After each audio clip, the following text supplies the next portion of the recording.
Oi! Tudo bem, galera? Então, eu estou bem. O tema da nossa primeira aula foi a Revolução de 1930, que colocou Getúlio Vargas no poder. A partir de agora, nós falaremos sobre a Era Vargas. Nesse vídeo de hoje, nós abordaremos especificamente o governo provisório de Vargas, que durou de 1930 até 1934. Tá bom? Eu separei para vocês as principais características dessa época, que eu considero, e espero que ajude vocês nos estudos e vamos comigo.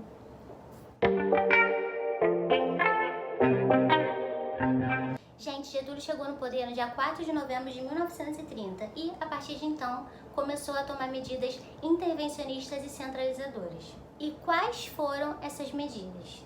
Gente, Vargas fechou o Congresso Nacional, as assembleias municipais e estaduais, revogou a Constituição de 1891, ou seja, não existia mais Constituição, e passou a governar através dos decretos-leis. Mas, Laísa, o que eram os decretos-leis? Galera, hoje nós temos os três poderes, o poder executivo, legislativo e judiciário. O poder legislativo ele tem a função de legislar as leis, de fazer as leis, e uma das suas funções também é fiscalizar o executivo. Quando existem os decretos-leis, o executivo passa a fazer o papel também do legislativo, ou seja, o presidente ele se torna mais forte. O executivo passa a decretar as leis sem o legislativo para fiscalizá-lo. Gente, durante a Primeira República, os governadores de cada estado eram chamados de presidentes provinciais.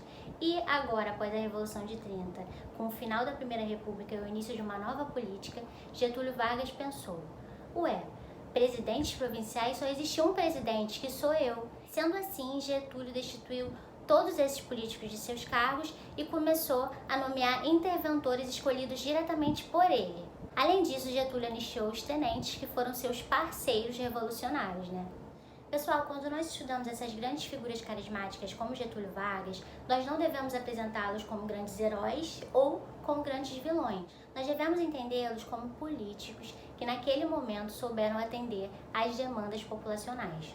Os trabalhadores, gente, através de muita luta, reivindicavam os seus direitos. Sendo assim, Getúlio Vargas, sabendo disso como um bom político, foi lá e, objetivando trazer os trabalhadores para o seu governo como um pilar de sustentação dele, Getúlio começou a tomar medidas a favor dos trabalhadores. Getúlio criou o Ministério do Trabalho e também passou a decretar diversas leis a favor dessa classe.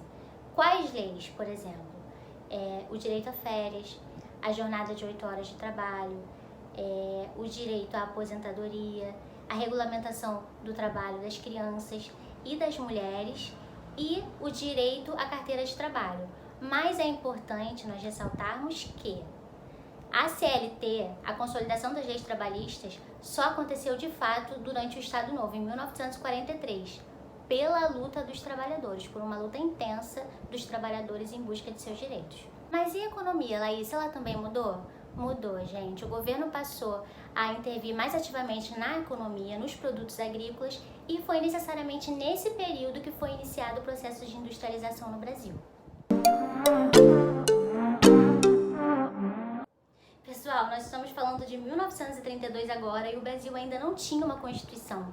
Obviamente, isso começou a incomodar absurdamente os políticos. Sendo assim, devido às pressões sofridas, o governo editou um código eleitoral, ou seja, instituiu uma justiça eleitoral e adotou o sufrágio universal, direto e secreto. Gente, então, o que era o sufrágio universal? Era o direito ao voto de todos os cidadãos adultos.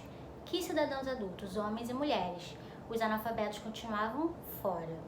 E por que direto e principalmente secreto? Porque isso diminuiria as chances de fraudes nas eleições. Gente, mas essas medidas tomadas pelo governo não foram suficientes e, em julho de 1932, eclodiu a maior guerra civil vivida pelo Brasil, a Revolução Constitucionalista de 1932. Esse movimento eclodiu em São Paulo, que foi o estado mais afetado pela Revolução de 1930, já que eles eram a oligarquia dominante da Primeira República. Tá bom, mas quais eram as reivindicações desses paulistas na Revolução Constitucionalista de 1932? Gente, vocês lembram que Getúlio Vargas nomeou interventores de acordo com a sua escolha, com o seu gosto? Então, eles queriam um interventor paulista, que eles escolheriam. Eles queriam também a reconstitucionalização do país, que estava até aquele momento sem uma constituição feita, e, além disso, eles estavam reivindicando contra a centralização do poder nas mãos de Getúlio Vargas. A Revolução durou apenas 3 meses e no dia 2 de outubro de 1932 os paulistas se renderam ao governo federal. Mas, mesmo com muitas mortes, prisões e punições, os paulistas, ao final da Revolução de 1932, conquistaram alguns ganhos políticos. Mas quais foram esses ganhos políticos? Eles conquistaram o interventor paulista que eles tanto queriam e, além disso, o governo deu continuidade ao processo de reconstitucionalização do Brasil. Então, quase 2 anos depois, em julho de 1934, a Constituição foi promulgada, finalmente. Em síntese, essa nova Constituição seguia alguns dos ideários revolucionários de 1930 e era menos centralizadora do que desejava Vargas naquele momento, com certeza.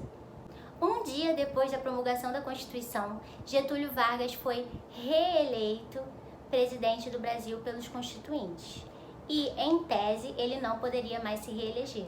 Em tese.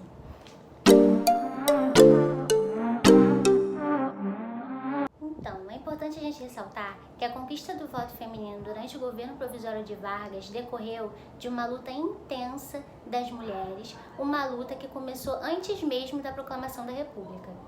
Além do direito ao voto, as mulheres também conquistaram diversas leis dentro da Constituição a seu favor, como, por exemplo, a licença maternidade. Gente, para finalizar, eu trouxe para vocês o discurso da primeira deputada eleita no Brasil, Carlota Pereira Queiroz.